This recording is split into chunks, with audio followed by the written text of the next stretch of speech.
Making stickers just got a lot easier, and I have no idea why everyone isn't talking about it. If you struggled with this before, a recent update to Cricut Design Space is going to help a lot. Wait until you see this.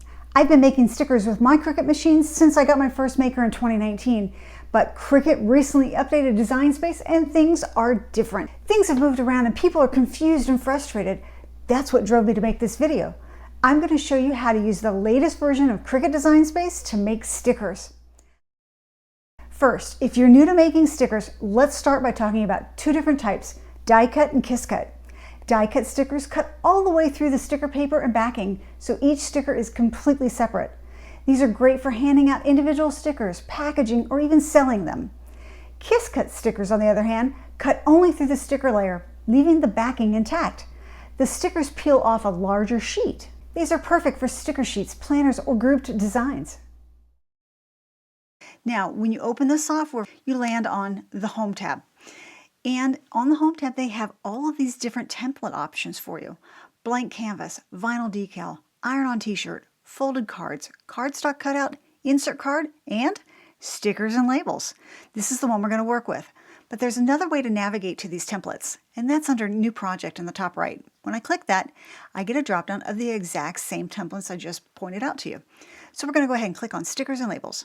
Now, it opens up a pop-up box called Select a Project Type, and I have found that no matter which one of these options I click on, I get the exact same results. So if I click on Custom, it defaults to letter 8.5 by 11, decorative stickers, exact same thing. So they're all doing the exact same thing. So whichever one you pick, you're going to get the right template. So I'm just going to go ahead and click Create in the bottom right. I've also noticed that with this version of the software, when I click Create, it doesn't actually take. So I'm going to click on Decorative Stickers again, and then click on Create. This is what the new sticker template looks like. It defaults to a page that has a white inside area and an outer gray area.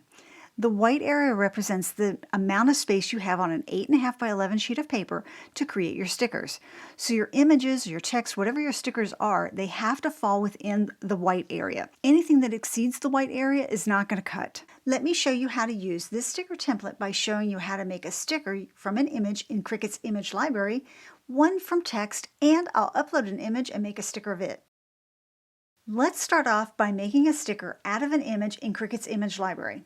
I'm going to click on Images on the left and scroll through here until I find an image that I like this butterfly. But before I click on that butterfly to add it to my sticker template, I want your eyes over here on the sticker template to see what happens. I'm going to go ahead and click on it, and over on the template, look what happened. It automatically added an offset, or this padding, around my sticker. That is magical. I didn't have to do anything. I didn't have to play with the offsets. I didn't do anything but click on the image and add it to the template. The template did all the magic. By default, it comes in as a kiss cut sticker, meaning when I peel the sticker paper from the backing, that butterfly sticker is still going to be on the backing. With the image selected, you have three options that show: a delete, duplicate, and edit sticker. When I click on edit sticker, it automatically opens the sticker panel on the left. For somebody who's been using Cricut for a while and had the Cricut Access subscription, this was the Create Sticker feature. It's now been opened up for anybody to use, and I think everybody who makes stickers is going to like this. Again, by default, the sticker loads onto my sticker template as a Kiss Cut sticker, and with the sticker panel open on the left, you can see that Kiss Cut sticker is what's highlighted. Now, you can change the thickness of the padding or the offset around your image, which is white for me in this case, by clicking on the drop-down arrow here, and you can switch it to thin. And now you can see there's just a very thin offset around my sticker. You can also change it to wide, makes it much wider, and if you really want, you can make it custom and make it as big or as small as you'd like. I'm going to go ahead and stick with standard. You can also change the color of that offset. Right now you can see mine is set to white, but I can change that to black or click the plus arrow and change it to any color I'd like. I'm going to leave it as white. Now, I can pick up that butterfly and move it anywhere I want within the white area. I'm going to grab one of the corners and shrink it down, and I'm going to move it. And watch what happens when I get close to the top of the white area. I get a red bar, and that signifies that I'm at the top of the area I can use for placing my butterfly. Anything above that is not going to cut. So the small area up here, this is what's not going to cut. So I'm going to pick it up and grab it and move it down. And I'm going to shrink it just a little bit more. So again, this is a Kiss Cut sticker, and I know that because Kiss Cut is selected on the left. I'm going to go ahead and click on Duplicate and move the duplicate over to the right. And on the left, under stickers, I'm going to go ahead and click on Die Cut. But I want you to watch what happens to this butterfly. Clicking on Die Cut, it added a second offset to the image. Now what that does is when I go to cut the die cut side, it's going to cut the sticker paper and the backing completely, making this a freestanding sticker that I could hand to somebody. Now that easy peel layer, or this layer on the outside, I would peel that off before I gave that sticker to somebody so that it was easy for them to peel the sticker from the backing, and I'll show you that. That outer layer is the easy peel edge, and this is what you want to have turned on if you want that to be an easy peel sticker to hand to somebody. If I turn it off, it's still a die cut sticker. It's still going to cut through the sticker and the backing, but it's not going to have that easy peel edge, so it's going to make it a little bit harder for somebody to peel apart. I'm going to go ahead and turn that easy peel edge on so that I have the double offset layers on my butterfly so that we can show you what that looks like when we go to cut it. Let's go ahead and make a sticker out of text. So I'm going to click on the text icon on the left, and it drops a text box on my canvas. It's pulling the last font that I used in the system, and I'm going to change that to Happy Birthday. All right, now watch what happens when I click outside the text box. It automatically added the offset to my text. This is now a Kiss Cut sticker. Easy, right? And I can duplicate that and move it over to the right and change that one to die cut so that now it has the double offset layer. I didn't do anything special to make that a sticker. It just magically works with the sticker template. Again, you can change the border thickness. You can change the color of your border, whatever it is you want to do. You can turn that easy peel edge off if you want. That's how easy it was to do text stickers. Now what happens if I upload an image? So I'm going to click on Upload to the left, and I'm going to browse to find an image that I have on my system, and we'll go with this butterfly. Say Open, and that's the butterfly I'm going to use. So I'm going to click on Continue, Apply and Continue, and then select Flat Graphic and Continue, and then Upload. So I uploaded my butterfly sticker, and it's automatically got the offset applied to it. So I can grab that and downsize it and move it into place. Remember to keep everything, all your images inside the white area. Now I can duplicate this one, and I can move it to the right, but this time I'm going to click on the Edit Sticker menu, and I'm going to change it to Die Cut.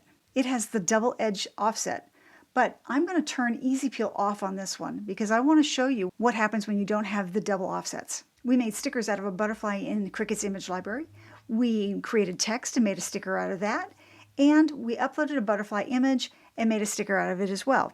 So let's go ahead and make this. I'm not going to save it. And you can see here on the map preview that everything is inside the cuttable area, and that's the key here. And I'm going to click on Continue, and then I'm going to send to printer and print this out.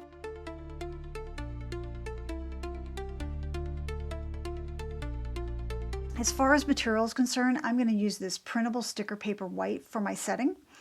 And it defaults with a Kiss Cut and a Die Cut pressure setting. I'm going to go ahead and put the material on the mat and send this to cut.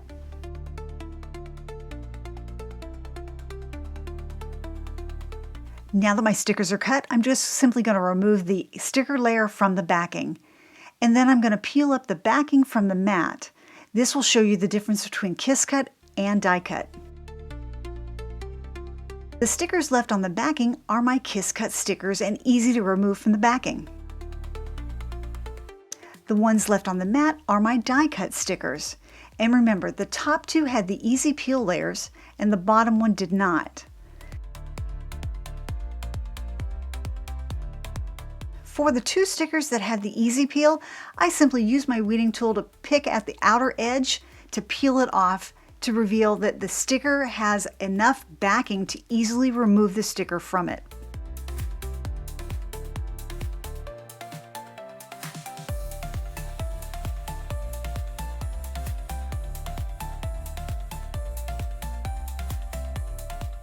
And again, just peeling off that outer layer, the easy peel layer, to again show that the sticker is easy to remove from the backing. But now that last one that I didn't add the easy peel to, you can see that it can be a little frustrating to peel the sticker from the backing.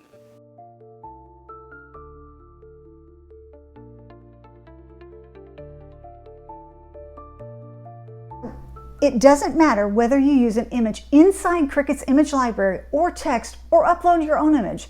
This sticker feature works the exact same way as I showed you in this video.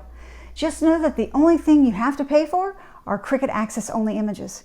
If you don't have the Cricut Access subscription and you choose to use one of those images, you'll be prompted to make a purchase before printing.